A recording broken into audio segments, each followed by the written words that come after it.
Hello my dear students, welcome to my YouTube channel as Concepts of Chemistry. Before starting today's lecture, please do subscribe my channel.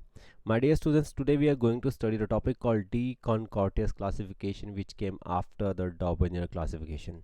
You can see the picture of De-chancourtois sir on the screen, and I have written some points given by him. The very first point that I'm writing is like in 1862, A.E. de-chancourtois, a French geologist, made a next attempt to classify the elements on the basis of their atomic masses.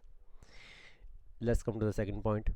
He took a vertical cylinder with 16 equidistant lines on the surface of the cylinder. Then let's come to a third point. A helix at 45° to the axis of cylinder was drawn, and the elements in the increasing order of their atomic masses were arranged on the helix. So let's come to a picture.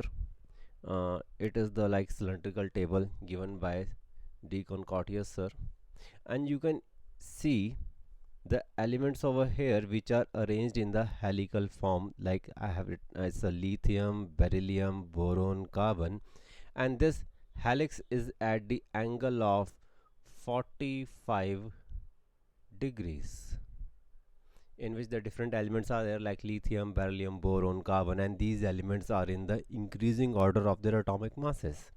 Now this helix turns around the whole cylinder and comes and reaches this sodium, magnesium, aluminium, silicon, and after that it reaches like potassium and then calcium. So this is the helical form on the cylindrical table given by De-chancourtois sir. So now let's come to the next point. Let's come to the fourth point.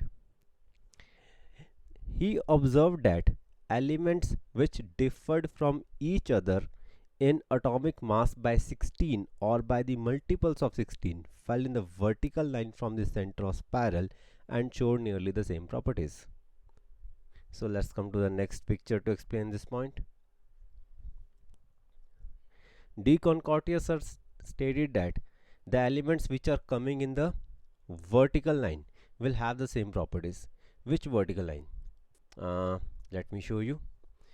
First of all, this is the helix. This is the helix which is at the 45 degrees on the table.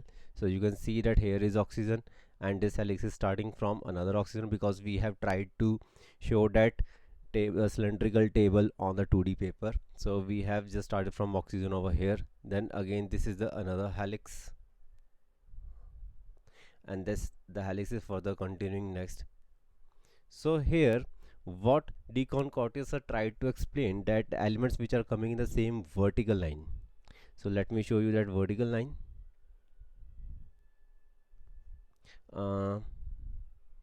You can see that like beryllium, magnesium, calcium, these are coming in the same vertical line. So the beryllium, magnesium, calcium will have the same properties, and then oxygen, sulfur is coming in the same vertical line.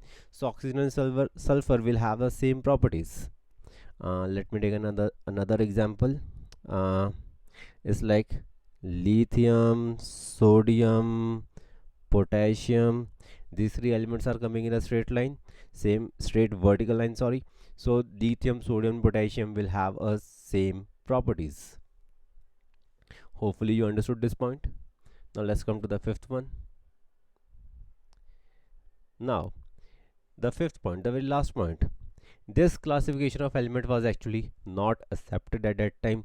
So AAB, the De-chancourtois classification, was not applicable, was not accepted actually at that time. So this eventually got failed. So that's all for today. I hope you all understood De-chancourtois classification. If any student wants to book a paid one-to-one online class to clear their doubts, then she can contact me. My phone number is mentioned on thumbnail of this lecture. Please do like, subscribe and share my channel to maximum number of students.